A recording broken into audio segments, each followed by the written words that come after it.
Hello అండి, good morning. ఎలా ఉన్నారు? అందరూ బాగున్నారా? నేనైతే అంటే ఈ మధ్య కొంచెం హెల్త్ బాగాలేదనమాట. కొంచెం వాయిస్ కూడా సరిగా లేదు. కొంచెం డిస్టర్బెన్స్ గా ఉంటే మాత్రం ఏమనుకోవద్దండి. ఎలా ఉన్నారు? అందరూ బాగున్నారా? యాక్చువల్గా అంటే మీకు తెలిసిన విషయమే కదా, మెరిట్ లిస్ట్, సెలక్షన్ లిస్ట్ ఇవేవి లేకుండా ఫోన్ కి మెసేజ్ వస్తాయి అని అన్నారు కదా. ఫస్ట్ అలా అన్నప్పుడు నాకైతే కొంచెం భయం వేసింది. అంటే భయం అని కాదు, ఎక్కడో ఏదన్నా తప్పు జరుగుతుందేమో అన్న ఫీలింగ్ వచ్చింది అనమాట. ఇది కరెక్ట్ కాదు కదా అనిపించింది. ఆ తర్వాత హైకోర్టులో వాదనలు జరిగిన తర్వాత మెరిట్ లిస్ట్ ఇవ్వమని హైకోర్టు చెప్పడం జరిగింది. చెప్పిన తర్వాత మెరిట్ లిస్ట్ ఇచ్చిన 10 days కి సెలక్షన్ లిస్ట్ ఇవ్వమని చెప్పారు కదా. సో ఈ లోపల ఈ 10 days లో ఎవరికైనా అభ్యంతరాలు ఏమన్నా ఉంటే వాటిని వెరిఫై చేసుకోవడానికి అవకాశం అయితే ఇచ్చారు. సో ఇది చెప్పిన తర్వాత కొంచెం అంటే పారదర్శకతకు పెద్దపీట వేసిందంట గవర్నమెంట్. సో మంచిది. అంటే మెరిట్ లిస్ట్ ఇవ్వకుండా అలాగా ఎవరైతే సెలెక్ట్ అయ్యారో వాళ్ళకి డైరెక్ట్ గా మెసేజ్లు వచ్చేస్తే అంటే ఇప్పుడు మనము ఇంతవరకు వచ్చాము, ఒక 60+ 70+ ఇంతవరకు వచ్చాం కదా. సో వచ్చిన తర్వాత మనము మన డిస్టిక్ లో మనం ఎక్కడున్నాము, మన ర్యాంక్ ఏంటి, మనం ఎంత వరకు మన బండిని లాగగలిగాము, ఇంకెంత లాగాలి అనేది మనకు తెలియాలి కదా. సో మనం ఇక్కడ వరకు వచ్చాము, ఇంత చదివాము, ఇక్కడ వరకు వచ్చాము, ఇంకెంత చదివితే అక్కడ వరకు వెళ్ళగలము, మనం ఎంతమంది కంటే వెనకబడి ఉన్నాము అనేది మనకి ఖచ్చితంగా తెలియాలి. సో అది తెలిస్తేనే మన ప్రిపరేషన్ మీద మనం ఎక్కువ ఎఫర్ట్స్ అనేది పెట్టగలం.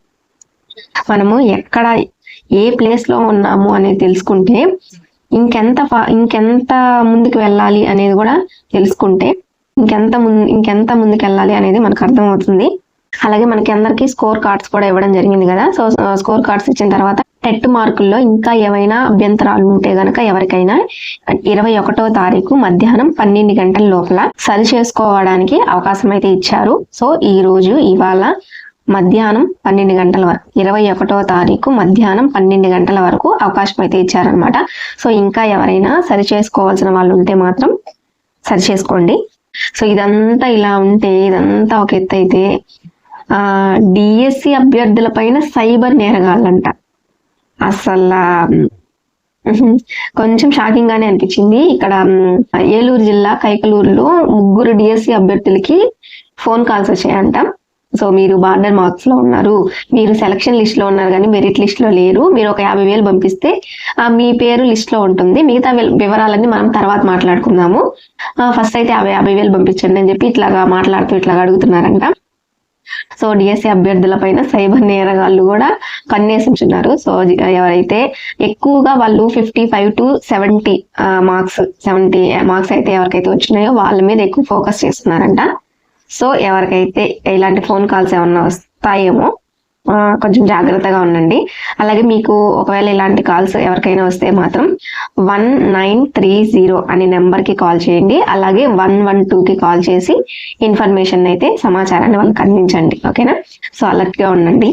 సో ఎవరికైతే 70 మార్క్స్ వచ్చాయో వాళ్ళకి జాబ్ వస్తుందా రాదా అనే ఎక్కువ కన్ఫ్యూజన్ లో ఉన్నారు కదా. సో వాళ్ళని ఎక్కువ టార్గెట్ చేశారనమాట. సో వాళ్ళు చాలా జాగ్రత్తగా ఉండండి. ఓకే? సో ఈ డిఎస్సిని ప్రభుత్వం అనేది పక్కాగా నిర్వహించాలి అనుకుంటుంది కాబట్టి సో ఇలాంటి ఫేక్ కాల్స్ పై అభ్యర్థులు తప్పక అవగాహనతో అయితే ఉండాలి. సో చెప్పాను కదా, ఇలాంటి ఫోన్ కాల్స్ ఏమైనా వస్తే మాత్రం 1930కి కానీ లేదా 112కి కానీ కాల్ చేసి ఇన్ఫర్మేషన్ అయితే ఇవ్వండి. యాక్చువల్ గా ఇంతకు ముందు మనకి సచివాలయం జాబ్స్ వదిలేరు కదా. సో అప్పుడు కూడా ఇలాంటి లిస్ట్ ఏమి ఇవ్వకుండా డైరెక్ట్ ఎవరైతే సెలెక్ట్ అయ్యారో వాళ్ళకి డైరెక్ట్ జాబ్స్ ఇచ్చేసారంట. అంటే అట్లాగా ఇప్పుడు కూడా చేయాలని చూశారు, కానీ అది అంత కరెక్ట్ గా ఉండదు. సో ఇది మెరిట్ లిస్ట్ ఇస్తేనే బాగుంటుంది. సో దాని ప్రకారమే అభ్యర్థుల ఆందోళనలను గవర్నమెంట్ అర్థం చేసుకొని మెరిట్ లిస్ట్ ఇవ్వడానికి అయితే సిద్ధమైంది. సో ఇవాళ నాకు తెలిసి మేబీ రేపు అంటూనే ఉన్నారు రేపు ఎల్లుండి మెరిట్ లిస్ట్ అని.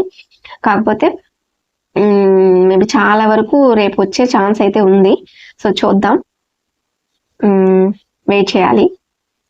సో చూసారు కదా, ఇదండి వాళ్ళ వీడియో నచ్చితే లైక్ చేయండి, షేర్ చేయండి, కామెంట్ చేయండి, అలాగే మన ఛానల్ని సబ్స్క్రైబ్ చేసుకోండి. Thank you so much for watching. Bye.